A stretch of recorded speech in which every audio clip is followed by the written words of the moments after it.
this was an unbelievable hit by genius pilots and genius people in the military, and they're not being given credit for it because we have scum that's in this group, and not all of you are. You have some great reporters, but you have scum.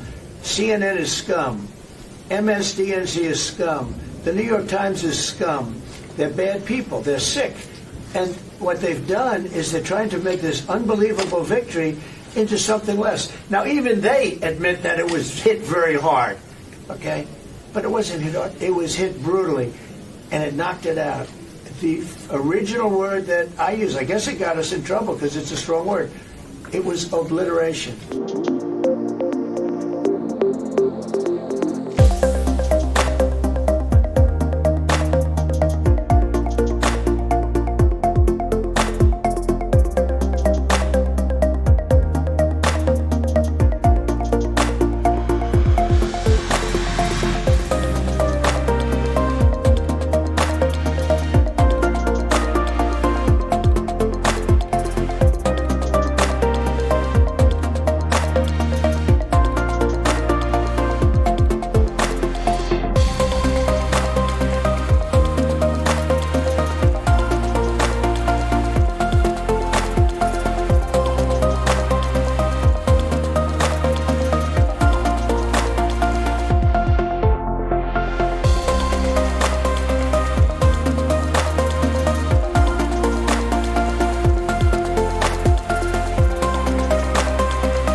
This was a low-confidence preliminary intelligence assessment. The assessment itself said that it was not corroborated by anyone else in the intelligence community, and it has been disputed by not just the United States, the President, the Secretary of Defense, the Secretary of State, our Joint Chiefs, and our General Kane, who was incredibly successful in this mission on Saturday night. It was also disputed by both Israel and Iran. And CNN didn't care about that. The DIA themselves have now come out and said this was a preliminary report, and this CNN story got it completely wrong. But that reporter is a sheep, and she's a mouthpiece for people who don't like Donald Trump. And she only gave the White House an hour to respond. And that's, again, the same playbook we've seen the fake news media play time and time again. But this story has now been debunked widely by not just the United States, but also Iran and Israel as well.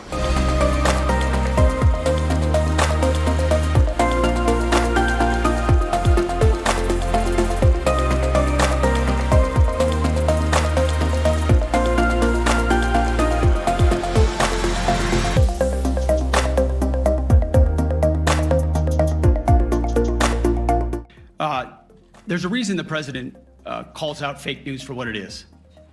These pilots, these refuelers, these fighters, these air defenders, the skill and the courage it took to go into enemy territory flying 36 hours on behalf of the American people and the world to take out a nuclear program is beyond what anyone in this audience can fathom. And then the instinct of CNN, the instinct of the New York Times is to try to find a way to spin it for their own political reasons, to try to hurt President Trump or our country. They don't care what the troops think. They don't care what the world thinks. They want to spin it to try to make him look bad based on a leak. Of course, we've all seen plenty of leakers. And what do leakers do? They have agendas. And what do? Do they share the whole information or just the part that they want to introduce? And when they introduce that preliminary report that's deemed to be a low assessment, you know what a low assessment means? Low confidence in the data in that report. And why is there low confidence? Because all of the evidence of what was just bombed by 12 30,000-pound bombs is buried under a mountain, devastated and obliterated. So if you want to make an assessment of what happened at Fordo, you better get a big shovel and go really deep, because Iran's nuclear program is obliterated. And somebody somewhere is trying to leak something to say, oh, with low confidence, we think maybe it's moderate. Those that dropped the bombs precisely in the right place know exactly what happened when that exploded. And you know who else knows? Iran. That's why they came to the table right away, because their nuclear capabilities have been set back beyond what they thought were possible because of the courage of a commander-in-chief who led our troops, despite what the fake news wants to say. But you're not disputing the report said what it said, even though it was initial. The report said what it said, and it was fine. It was severe, they think, but they had no idea. They shouldn't have issued a report until they did.